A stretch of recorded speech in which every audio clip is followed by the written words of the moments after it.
Depuis des générations, l'âpre lutte qui oppose Arabes et Juifs pour la domination de la Terre Sainte a causé des souffrances indicibles au Moyen-Orient.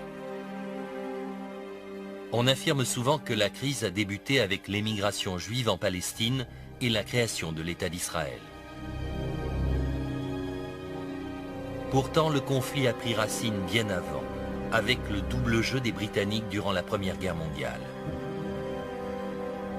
C'est une histoire d'intrigues entre empires rivaux, de stratégies erronées, de promesses contradictoires faites aux Arabes et aux Juifs, ouvrant la succession de bains de sang qui a scellé le sort du Moyen-Orient.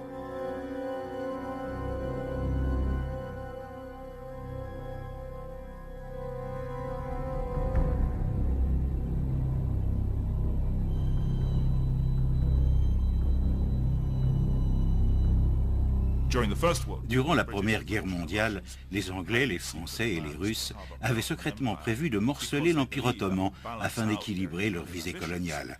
Et tant pis pour les Turcs, les Arabes ou quiconque s'y opposerait. Toutes les graines étaient semées, dans la mesure où les Britanniques avaient promis l'indépendance aux Arabes d'une part, et une patrie aux Juifs d'autre part. Les deux étaient irréconciliables.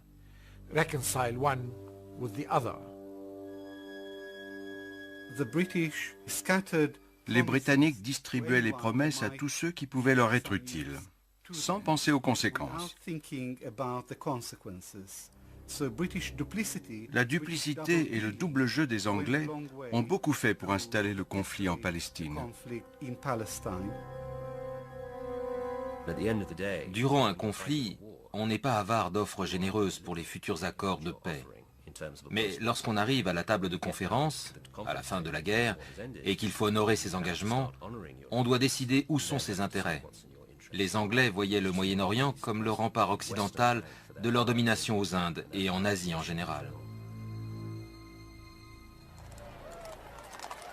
La genèse de l'engagement de la Grande-Bretagne au Moyen-Orient et de la lutte qui s'ensuivit entre Juifs et Arabes découle de son passé colonial. Au début du XXe siècle, le roi Édouard VII règne sur un vaste empire dont les intérêts s'étendent dans le monde entier. Les Indes prenaient une importance croissante. Elles étaient le deuxième pilier de la puissance britannique dans le monde. La mobilité de l'armée des Indes garantissait les intérêts et l'influence des Anglais sur le globe. Et bien sûr, le canal de Suez permettait des déplacements rapides. Ils devaient absolument consolider leur position géopolitique en le sécurisant.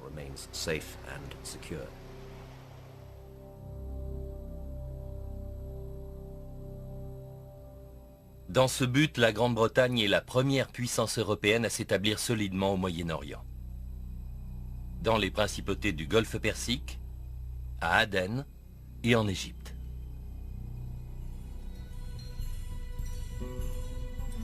La Grande-Bretagne a annexé l'Égypte après l'avoir prise aux Ottomans en 1882.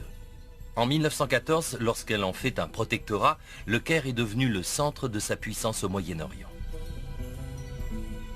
La présence de troupes coloniales dans la région est d'une importance stratégique vitale pour l'Angleterre. Car le sultan Mohamed V, qui règne sur l'Empire ottoman, a fait alliance avec sa rivale la plus redoutée, l'Allemagne. Avec l'Empire austro-hongrois, ces pays forment les empires centraux. Trois alliés se dressent devant eux.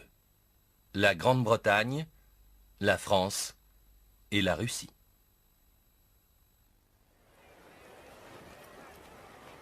Depuis la capitale des Ottomans, Constantinople, en Turquie, le sultan règne sur le dernier grand empire islamique qui vit la phase finale de son déclin depuis des décennies. Le déclenchement de la Première Guerre mondiale en août 1914 lui donne le coup de grâce.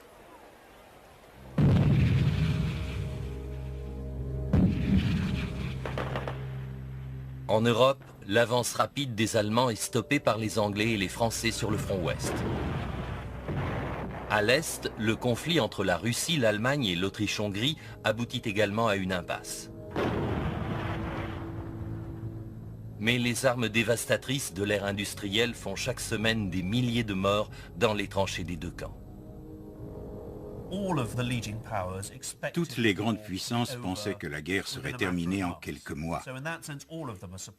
Par conséquent, toutes sont surprises fin 1914 lorsque le conflit non seulement se poursuit, mais montre tous les signes de devoir s'éterniser.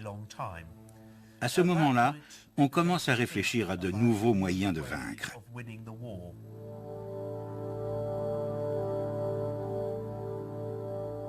Pour Asquith, le Premier ministre anglais, l'impasse militaire en Europe incite à élargir le conflit.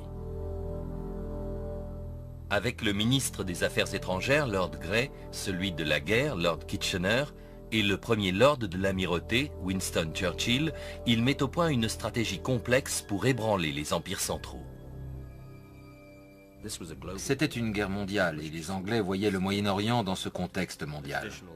Ils avaient toujours été partisans de l'utilisation de moyens détournés, comme on disait péjorativement, la stratégie indirecte, l'attaque de ce que Churchill appelait le point faible de l'ennemi. Et pour eux, le point faible, c'était la Turquie. Le plan britannique comprend deux volets, une diversion militaire et une utilisation dévoyée de la diplomatie, incluant corruption, subversion et double jeu. Tous ces moyens sont concentrés sur le maillon faible de l'ennemi, l'Empire des Ottomans. La diplomatie a toujours eu une dimension secrète. Reste à savoir où finit la discrétion et où commence la conspiration.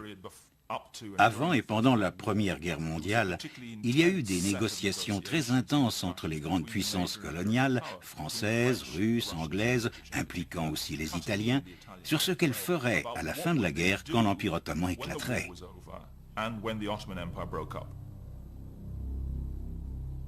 Le gouvernement anglais espère qu'un accord sur le partage des dépouilles de guerre renforce l'alliance contre les empires centraux.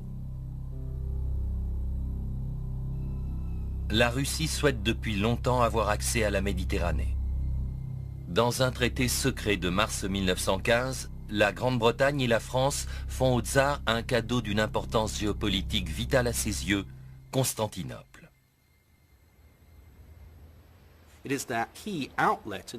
C'est pour les Russes une ouverture essentielle sur le monde et sur la Méditerranée. Et bien sûr, Français et Anglais s'opposaient depuis toujours. C'est donc une volte-face complète. Français, Anglais et Russes s'accordant sur ce point. C'était presque inconcevable. Le roi d'Italie, Victor Emmanuel, est également visé par la corruption. La Grande-Bretagne, la France et la Russie tentent d'inciter l'Italie, État pro-allemand, à se joindre aux Alliés. En avril 1915, un traité secret lui offre une part substantielle du domaine ottoman en Anatolie. C'est une autre puissance qui entre dans l'équation et à qui l'on offre d'étendre son territoire, ce qui, dans des circonstances normales, aurait été impensable. Le cadeau atteint son but. L'Italie rejoint les Alliés et déclare la guerre aux empires centraux en août 1915. La stratégie britannique, qui consiste à atteindre l'ennemi par son talon d'Achille, c'est-à-dire l'Empire ottoman, a un deuxième volet, la subversion. En s'appuyant sur l'opposition intérieure pour l'affaiblir et peut-être même le détruire, la Grande-Bretagne exploite un nouveau mouvement qui balaie l'Empire, le nationalisme. Le nationalisme, l'idée que certains peuples partagent la même identité culturelle et qu'ils doivent être indépendants, s'est répandu au Moyen-Orient et ailleurs dans le monde à la fin du XIXe siècle. Il y avait donc dans l'Empire ottoman les prémices d'un nationalisme turc. La crise atteint son point culminant quand les jeunes Turcs prennent le pouvoir par un coup d'État en 1908 et qu'ils imposent leur langue et leur culture aux Arabes de l'Empire. Mais cela ne fait que réveiller l'intérêt de ces derniers pour leur propre héritage.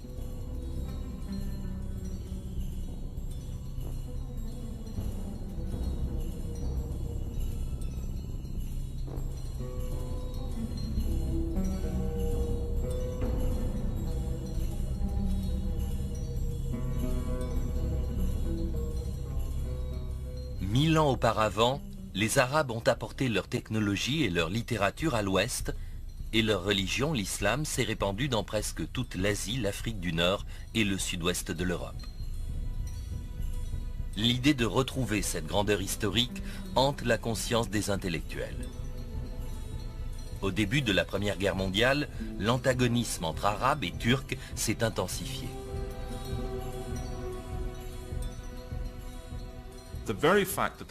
Les Turcs voulaient un empire unifié, mais les Arabes refusaient d'en faire partie. Ce renouveau littéraire et nationaliste a pris une forme beaucoup plus politique qui a conduit à l'émergence du nationalisme arabe. Ils en étaient arrivés à la conclusion que demeurer dans l'Empire ottoman était sans espoir, qu'ils ne pouvaient pas partager le pouvoir avec les Turcs. Et ils ont commencé à penser à fonder leur propre État.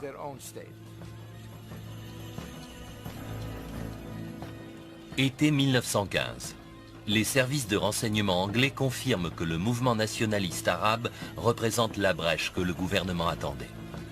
La Grande-Bretagne et son allié française envoient des officiers pour sonder les chefs de tribus. Les Français et les Anglais ont entrepris de séduire différents chefs arabes. Ils leur disaient « Rangez-vous à nos côtés et nous vous donnerons l'indépendance. Quittez les Ottomans ».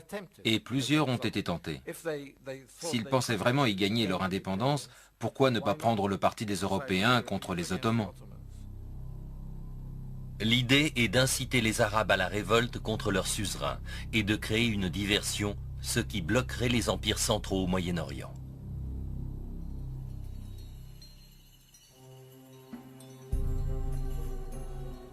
Ironiquement, le souffle de la subversion vient non pas de Londres, mais du monde arabe.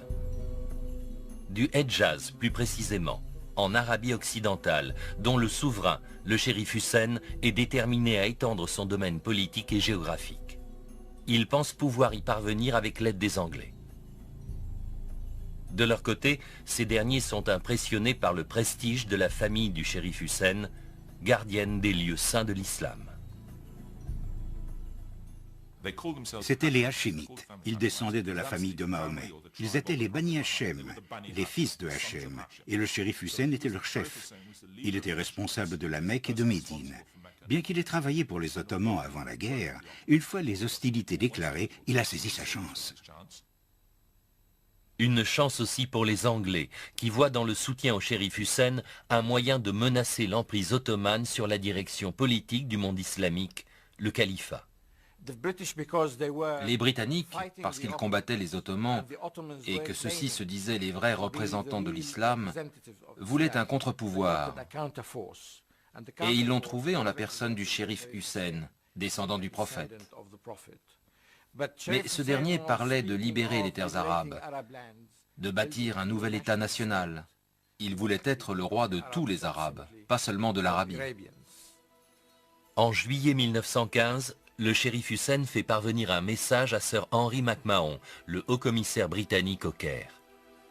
Il offre de lever une armée considérable contre les Ottomans en échange du soutien anglais à l'indépendance arabe.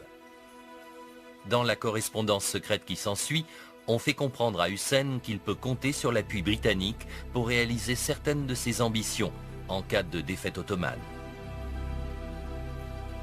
Cette lettre du 26 octobre 1915 souligne les points principaux de l'accord. Le document original est truffé d'ambiguïté. Il n'y a aucun doute là-dessus. Hussein s'en est-il aperçu? D'après ce que je sais de lui, je pense que oui. En d'autres termes, il n'est pas dupe. Il est parfaitement conscient que s'il veut créer un empire arabe moderne, il devra lui donner des moyens logistiques et économiques. Et cela ne peut venir que du monde extérieur.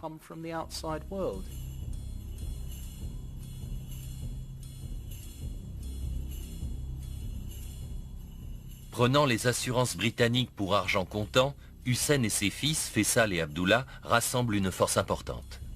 La nouvelle armée est commandée par le jeune et charismatique Faisal, qui a captivé l'imagination des masses arabes dans sa croisade pour l'indépendance.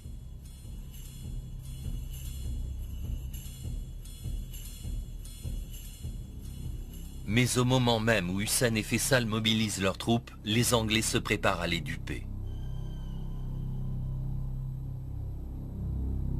À Londres, au printemps 1916, l'Angleterre négocie avec la France la future carte du Moyen-Orient.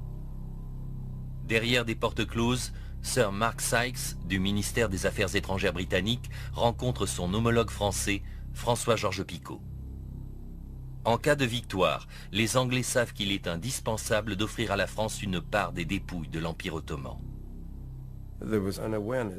Du côté anglais, on était conscient que les Français avaient fait de tels sacrifices qu'on ne pouvait ignorer leurs ambitions. Ils étaient déterminés à obtenir leur part historique du Levant. Campés devant la carte du Proche-Orient, Sykes et Picot délimitent eux-mêmes les régions qu'ils souhaitent voir sous leur contrôle. Leur marché secret est un véritable dépeçage de la région. Dans la zone A pour les Français et B pour les Anglais, les puissances coloniales comptent exercer le pouvoir indirectement. Elles nommeront des conseillers et prendront en charge les finances dans leurs sphères d'influence respectives. Ensuite, il y a la région colorée en bleu, qui doit être administrée directement par la France. Elle comprend ce qu'on appelle à l'époque la Grande Syrie, où les Français ont une longue histoire d'intérêts commerciaux et religieux. Quant à la partie en rose, connue comme l'Irak, avec ses ports stratégiques, ses chemins de fer et son pétrole, elle sera sous l'autorité britannique. La zone en jaune représente la Palestine. On compte en faire une zone internationale à l'exclusion de Haïfa.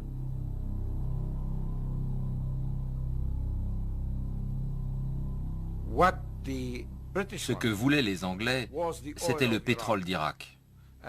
Ils s'étaient fixés pour objectif d'avoir l'Irak et d'avoir un débouché sur la Méditerranée pour pouvoir transporter ce pétrole. Ils ont obtenu Haïfa sur la côte palestinienne et la majeure partie de l'Irak. Les accords Sykes-Picot étaient un document honteux, et je n'essaierai pas de défendre ces accords. Mais ils avaient été conclus par des gens agissant encore dans la ligne de l'ancien équilibre des pouvoirs, dans un état d'esprit colonialiste.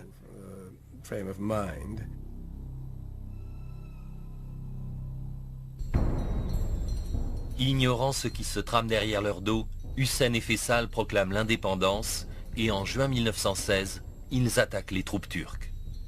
C'est le début de la révolte arabe contre les Ottomans.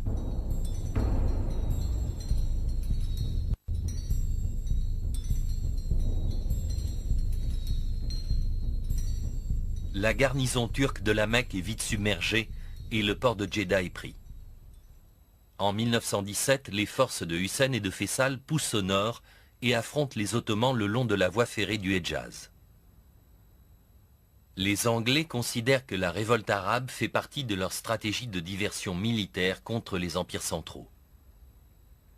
Au sud-ouest, les Britanniques, par un mouvement de tenaille, sont entrés en campagne pour s'assurer le contrôle du canal de Suez et du Levant.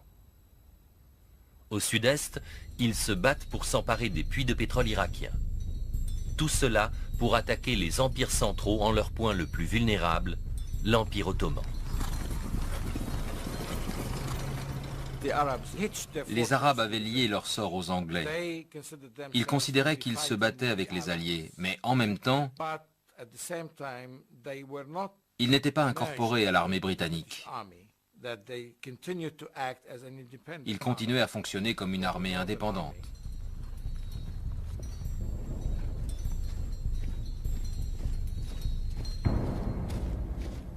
Tandis que l'armée arabe avance vers le nord, le général anglais Allenby traverse le canal de Suez et au printemps 1917, ses troupes atteignent les limites de la Palestine.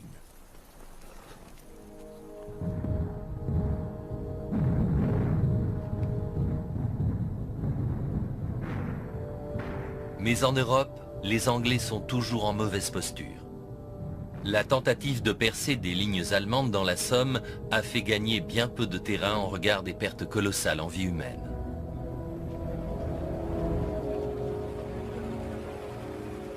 Londres a connu de grands changements politiques. Le nouveau Premier ministre, Lloyd George, pense que l'effort de guerre de l'Entente a besoin d'un nouvel élan.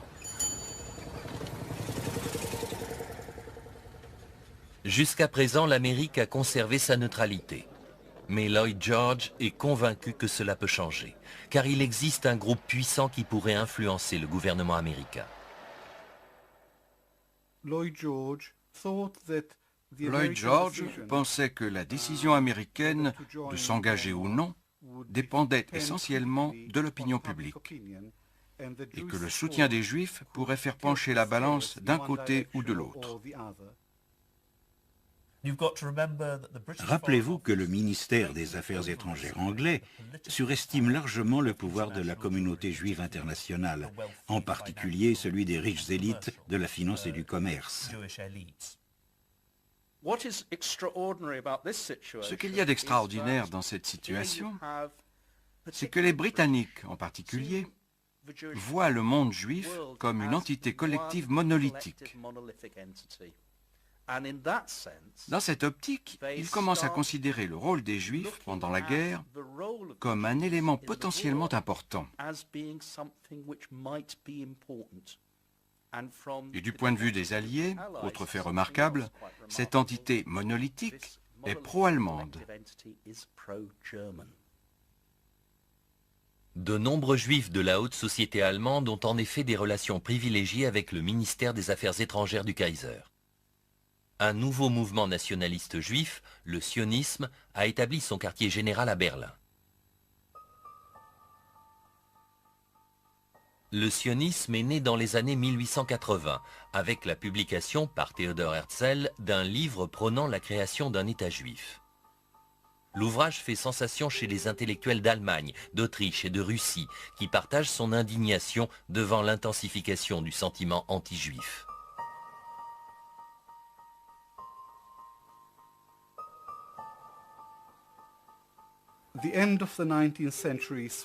La fin du XIXe siècle a vu la montée de l'antisémitisme dans toute l'Europe, en Autriche, en Allemagne, en France, mais surtout en Europe de l'Est, en Pologne et en Russie. Les pogroms contre les Juifs en Russie avaient entraîné l'établissement des Rovevei Zion, les amants de Sion, des sociétés qui, dans de nombreuses villes russes, ont commencé à promouvoir, à financer et à parrainer la colonisation et l'immigration en Palestine.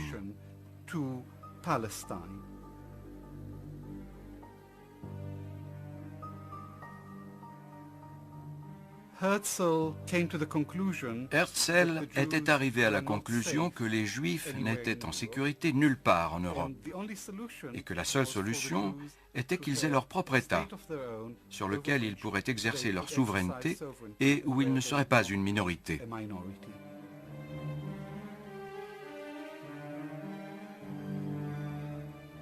L'autre attrait du sionisme, c'est la façon dont il cadre avec les aspirations historiques des Juifs. Éparpillés à travers le monde depuis la destruction du temple de Jérusalem au 1er siècle de notre ère, de nombreux Juifs chérissent l'idée de retourner un jour vers la terre promise des Écritures.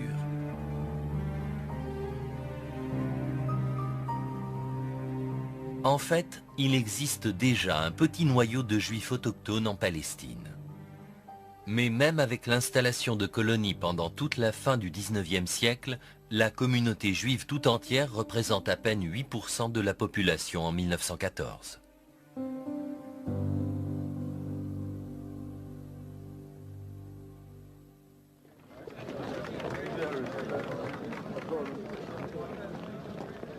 Chaim Weizmann, le leader sioniste anglais, fait pression sur le gouvernement. Il veut une assurance qu'en cas de défaite de la Sublime Porte, celui-ci soutiendra l'émigration juive en Palestine.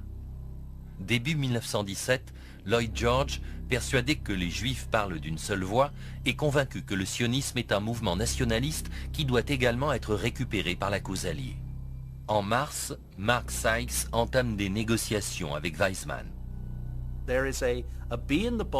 Les gens comme Mark Sykes ont une idée fixe. Les Juifs se protègent entre eux et ils protègent leurs intérêts. Et si Weizmann leur dit que leur intérêt, c'est d'avoir à tout prix la Palestine, ils sont prêts à le croire, à donner leur accord. Alors que les négociations avec Weizmann se poursuivent au fil des mois, les Alliés accumulent les revers militaires.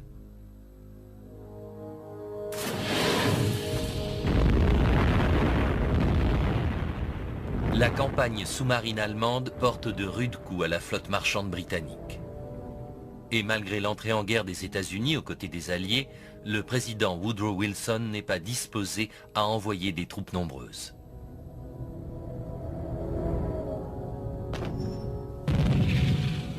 La dernière tentative des Anglais pour maintenir la pression sur le front ouest s'embourbe bientôt dans les tranchées de Passchendaele.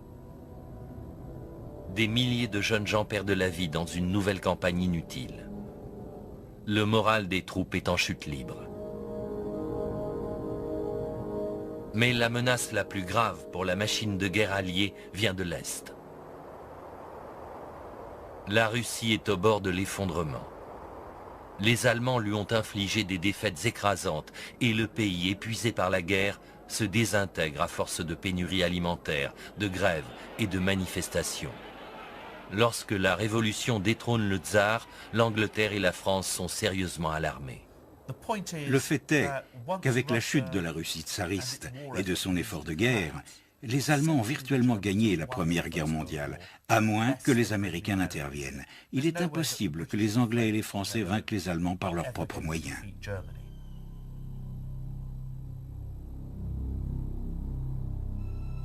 En octobre, le gouvernement britannique reçoit un rapport des services secrets évoquant l'influence prépondérante des Juifs à la direction du parti bolchevique, le nouveau mouvement révolutionnaire devenant la force dominante en Russie.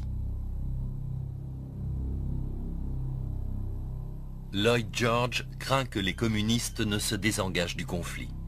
Les Américains refusant toujours d'envoyer des troupes suffisantes, il sait qu'il est temps d'agir. Il enjoint à son ministre des Affaires étrangères, Arthur Balfour, de faire une promesse de nature à séduire les Juifs.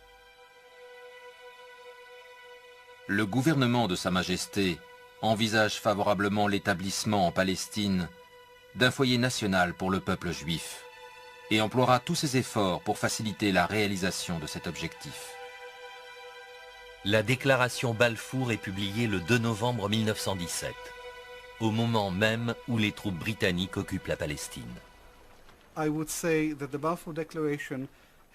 Je dirais que la déclaration Balfour doit être prise non pas comme un geste idéaliste, mais comprise dans le contexte de la politique coloniale britannique.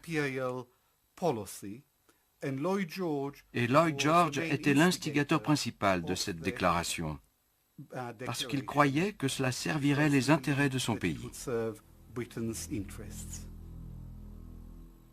Mais c'est aussi la première fois qu'une grande puissance européenne soutient officiellement le but sioniste de faire de la Palestine une patrie juive. Cependant, pour le shérif Hussein, la Palestine fait partie du marché conclu pour l'indépendance arabe. Anticipant l'indignation de son peuple à la perspective d'une patrie juive dans une province largement arabe, la déclaration Balfour affirme aussi « Rien ne sera fait qui puisse porter atteinte aux droits civils et religieux des collectivités non juives existant en Palestine. »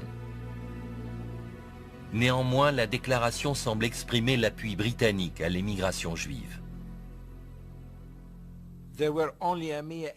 Il y avait à peine 80 000 juifs sur une population de 700 000 personnes en Palestine.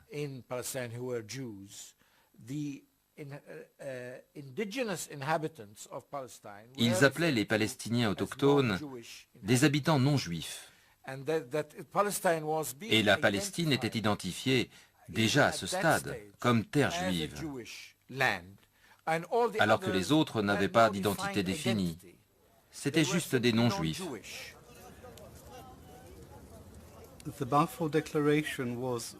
La déclaration Balfour était ce qu'elle était, une déclaration. Ce n'était pas un traité, ce n'était pas un accord signé. C'était une déclaration soutenant l'établissement d'un foyer national pour le peuple juif en Palestine.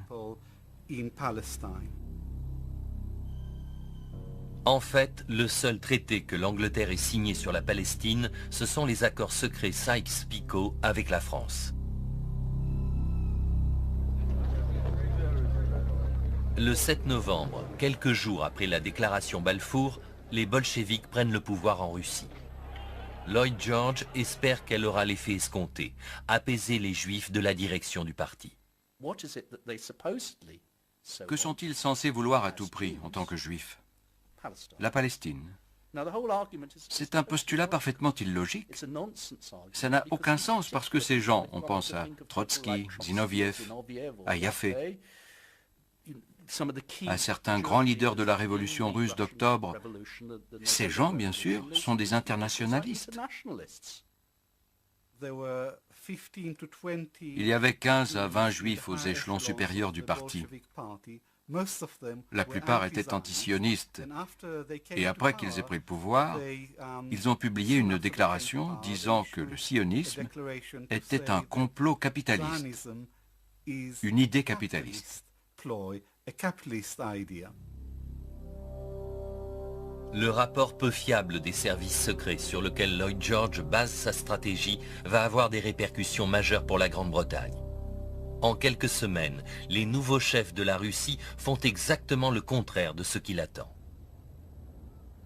Ils se désengagent du conflit, ouvrent les archives du ministère des Affaires étrangères tsariste et rendent publics les traités secrets.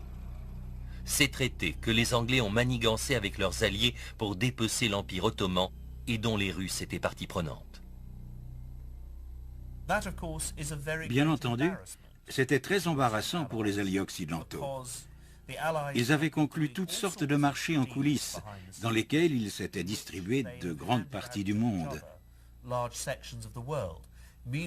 tout en criant sur les toits qu'ils faisaient la guerre pour défendre la démocratie, et aussi bien sûr en affirmant, entre autres aux Arabes, qu'ils soutenaient le droit à l'autodétermination pour les peuples de l'Empire ottoman.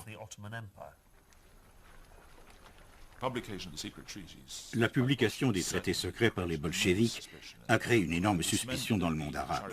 Le shérif Hussein et les autres ont dit « Qu'est-ce qui se passe? Pourquoi ne nous donnez-vous pas l'indépendance et pourquoi sommes-nous divisés en zone A et zone B ?» Les Arabes ont compris alors que non seulement les Anglais avaient leurs propres intérêts, les ports de Palestine et d'Irak, mais qu'ils avaient aussi promis bien des choses aux Français.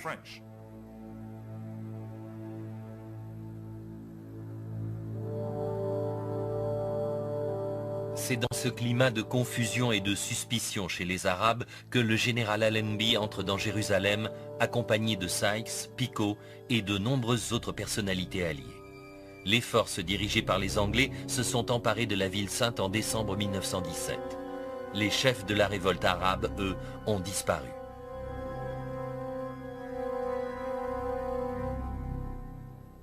Craignant que Hussein et Faisal ne perdent courage, le gouvernement leur envoie un message réaffirmant l'engagement britannique en faveur de l'indépendance arabe. Il sera donné au peuple arabe toutes les opportunités de former à nouveau une nation.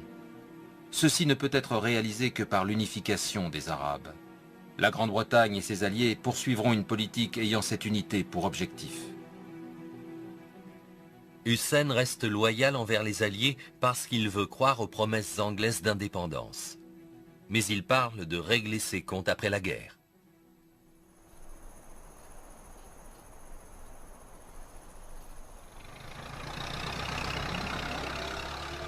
De son côté, Allenby compte toujours sur le soutien arabe dans le conflit contre les Ottomans. Mais à présent que Jérusalem est occupée par les Anglais, un parti prend l'initiative.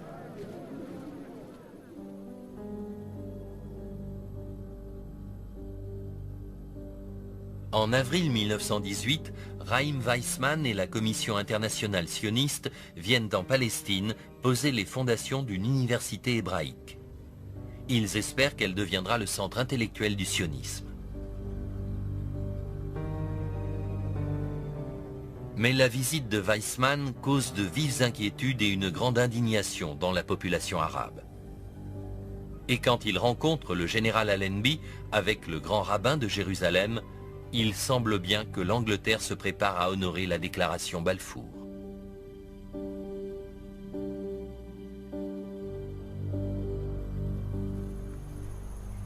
6 mois plus tard, les hommes d'Allenby entrent à Damas. Avec leur allié, l'armée du nord de Faisal, ils ont repoussé les troupes ottomanes à travers la Palestine jusqu'en Syrie.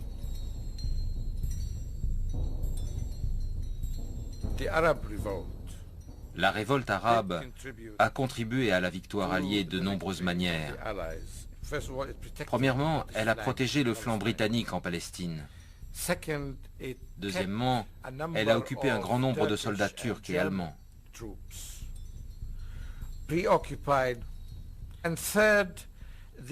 Et troisièmement, les Anglais n'auraient jamais pu légitimer ce qu'ils faisaient sans l'aval d'une force arabe spécifique.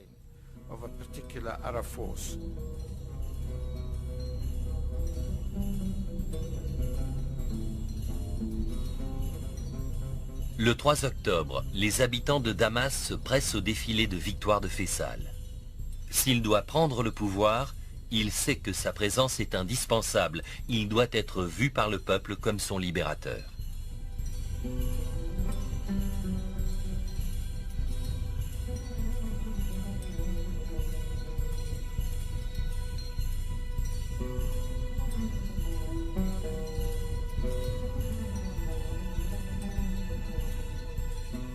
Cependant, lorsqu'il rencontre le général Allenby un peu plus tard, à l'hôtel Victoria, celui-ci prévient Faisal que son pouvoir en Syrie sera limité. À ce moment-là, les Anglais savaient qu'ils allaient donner la Syrie à la France. Ils ne pouvaient donc pas accepter Faisal comme souverain légitime. Tout ce qu'ils pouvaient faire, c'était lui payer son salaire et les frais de son armée et de son administration.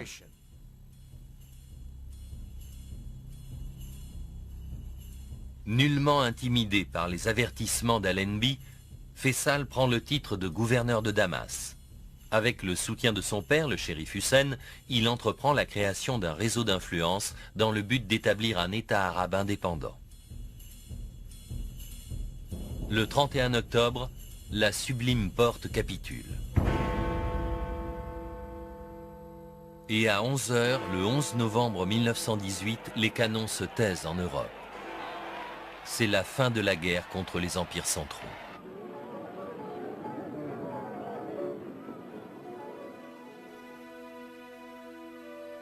La conférence de la paix de Versailles s'ouvre en janvier 1919. Les représentants des alliés victorieux, comme le Premier ministre français Georges Clemenceau et le président américain Woodrow Wilson, se réunissent pour décider du sort des territoires des empires vaincus. L'heure est venue de tenir les promesses libéralement distribuées par Lloyd George et son ministre Balfour. Ils avaient donné des assurances aux Arabes, mais ils en avaient donné aussi aux Juifs, aux Français et aux Russes, à tout le monde. Ces gens avaient une vision impérialiste du monde. Le Moyen-Orient ne leur suffisait pas.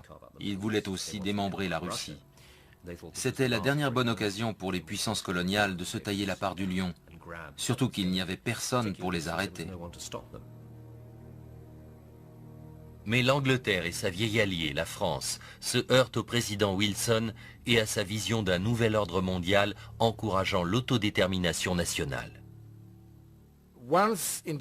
À partir du moment où l'indépendance avait semblé possible, ce principe de l'autodétermination défendu par les Américains allait être étendu à tous les peuples libérés des anciens empires, ceux des Habsbourg et des Ottomans. Ce que voulaient les Palestiniens, c'était un État indépendant. Faisal vient de Damas plaider la cause arabe. Mais l'avenir de la Palestine et du Moyen-Orient fait partie des promesses faites par l'Angleterre à la France dans le découpage Sykes-Picot.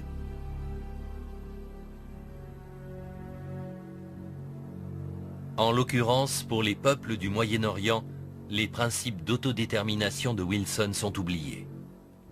L'Angleterre et la France sont libres de finaliser leurs accords.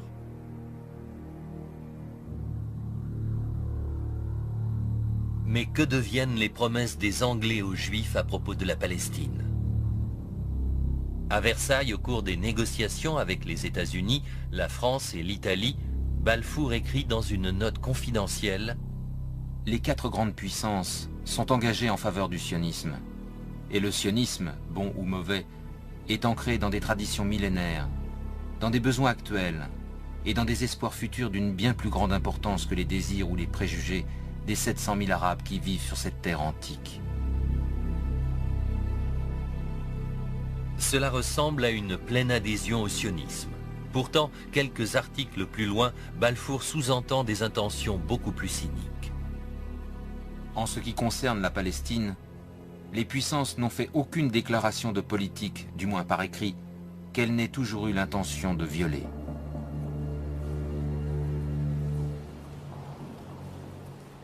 La conférence de la paix de Versailles s'achève le 28 juin 1919 par la création de la Société des Nations, la première institution mondiale pour la paix et la sécurité. Le traité précise que les territoires arabes et autres, cédés par l'Empire ottoman défait, seront administrés par mandat, ce qui signifie que la Grande-Bretagne et la France ont tout pouvoir d'imposer leur autorité sur ces pays.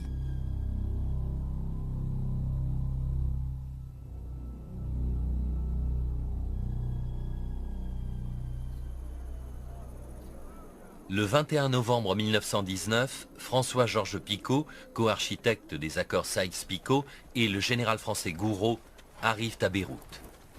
C'est le début du mandat français sur la Syrie et le Liban.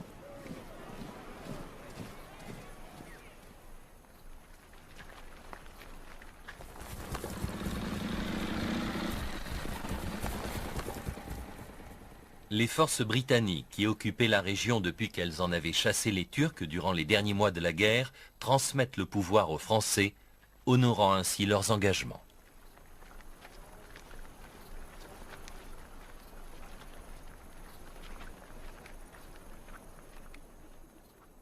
Faysal, qui est à présent gouverneur de Damas depuis 16 mois, a consolidé sa position.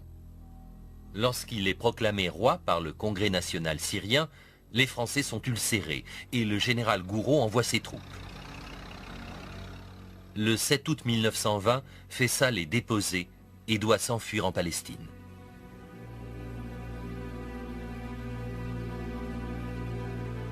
Pour les Européens, la promesse d'un État unique et indépendant faite au shérif Hussein et à son fils n'est plus qu'un vague souvenir. La question des sphères d'influence signifiait que cette prétendue volonté d'accepter un État arabe unique était sérieusement chancelante. De plus, la réalité de l'établissement d'une zone française et d'une zone anglaise revenait à planter les graines de la partition. Il y avait donc 2 facteurs, le refus de l'indépendance et le refus de l'unité de la région. Les frontières et les gouvernements des États du Moyen-Orient qui se dessinent portent la marque des accords Sykes-Picot. Le mandat français Syrie-Liban comprend la moitié de l'ancienne province ottomane de Grande Syrie. L'autre moitié passe sous mandat britannique. C'est la Transjordanie et la Palestine. À l'est, la région de la Mésopotamie, avec les champs de pétrole de Mossoul, est donnée aux Anglais. C'est le mandat sur l'Irak. C'est toute l'importance des accords Sykes-Picot. Diviser ce qu'on appelait le croissant fertile entre l'Irak et la Syrie et laisser les Anglais avoir accès au pétrole de la région pour qu'ils puissent l'exploiter.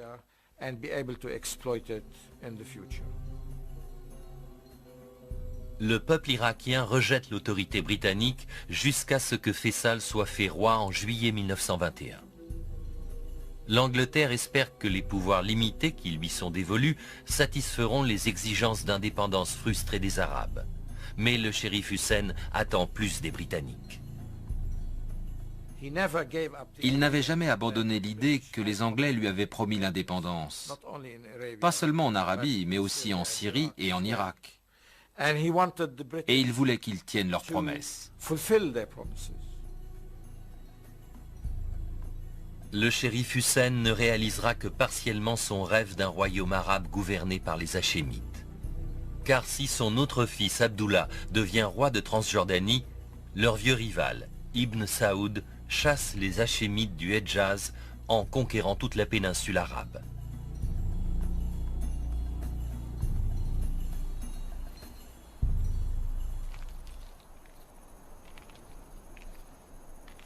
un gouvernement britannique s'est établi à Jérusalem au printemps 1920. Il n'y a aucun signe de transmission du pouvoir à la Palestine.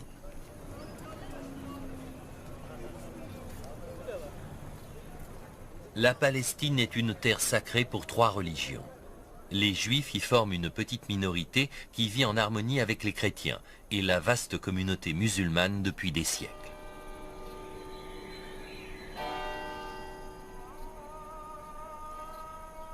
Mais la déclaration Balfour promettant un foyer en Palestine au peuple juif a été incorporée au mandat britannique à Versailles. Le pays est donc ouvert à une nouvelle immigration juive venue d'Europe.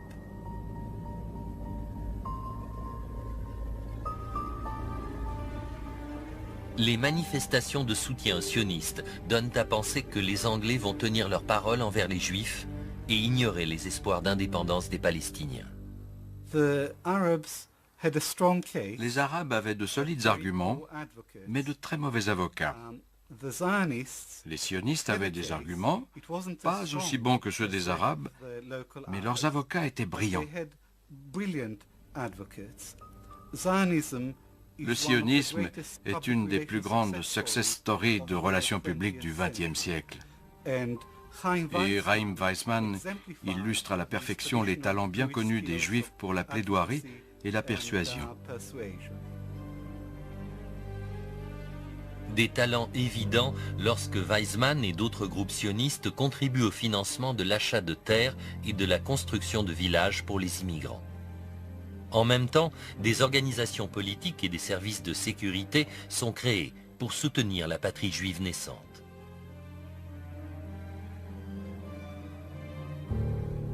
La communauté arabe de Palestine est ulcérée.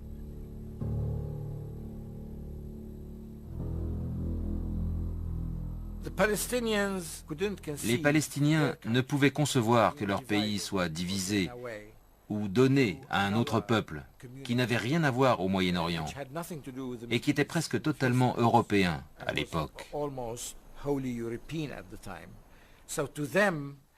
Il leur semblait absurde que 600 ou 700 000 personnes soient obligées d'abandonner leurs terres, leurs maisons, leurs villages, leurs villes, pour les donner à une minorité qui était éparpillée dans toute la Palestine.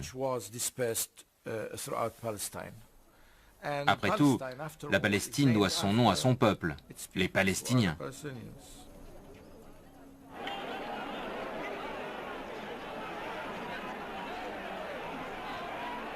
En 1925, Arthur Balfour visite les nouvelles colonies juives de Palestine. Bien qu'il soit fêté comme un héros de la cause sioniste, l'immigration des Juifs européens va avoir des conséquences imprévues sur la domination britannique dans le pays. À mon avis, la déclaration Balfour a été l'une des plus graves erreurs de l'histoire coloniale britannique. Elle engageait l'Angleterre à soutenir le nationalisme juif en Palestine après la guerre et ne lui a rapporté aucun bénéfice immédiat.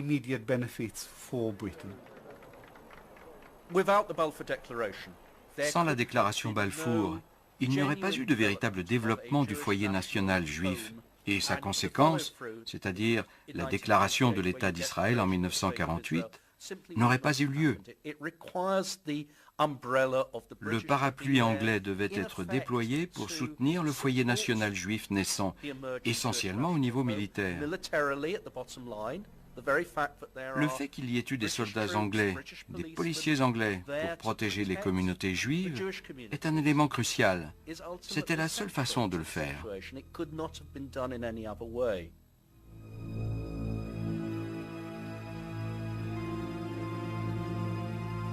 Pendant les années 30 et 40, années de la persécution nazie et de l'Holocauste, l'immigration juive en Palestine augmente rapidement.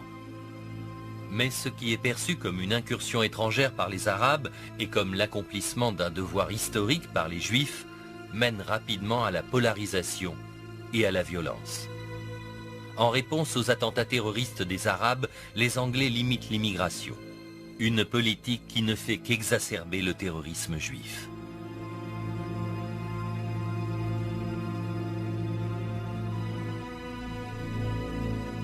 C'est dans ce contexte que la Grande-Bretagne se dessaisit de son mandat et que l'État d'Israël naît en 1948.